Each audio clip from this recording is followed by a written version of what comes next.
Day 32 of being frugal to reach 1 million pesos savings sa newlywed. Maraming tao sa Pilipinas ang walang ipon at yan ang totoo. May recent study pa nga na nagsasabing only 2 out of 10 Filipinos lang ang may emergency fund. Pero bago natin pag-usapan yan, balik muna tayo kagabi. Tapos na sana ang araw namin pero bumisita muna kami sa bahay ng parents namin.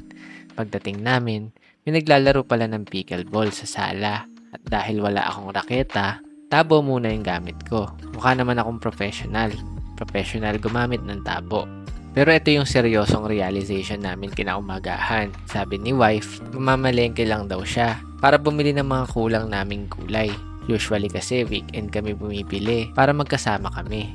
Pero dahil may work ako sa umaga, siya muna ang sumugod. At kahit simpleng bili lang ng gulay, nire-record pa rin namin sa budget. Kasi doon nagsisimula yung magandang sistema sa pera. Alam mo saan napupunta, expense man o savings mo. Sa tingin namin, maraming Pilipino ang walang ipon.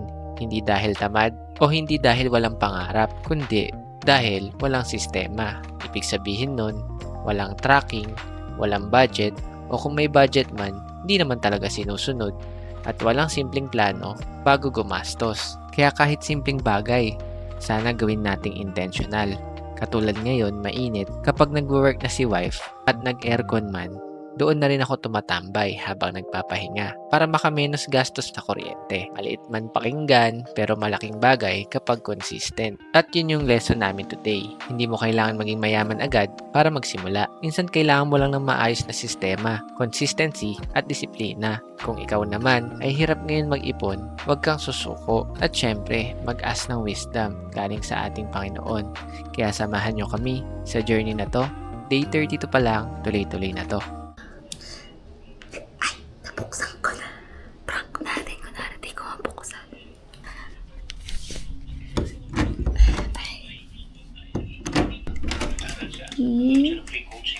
Please help me open this. Problem yan sa akin, naka-video eh. Uy, lakas. It's a prank. Bakit? Nabuksan ko na.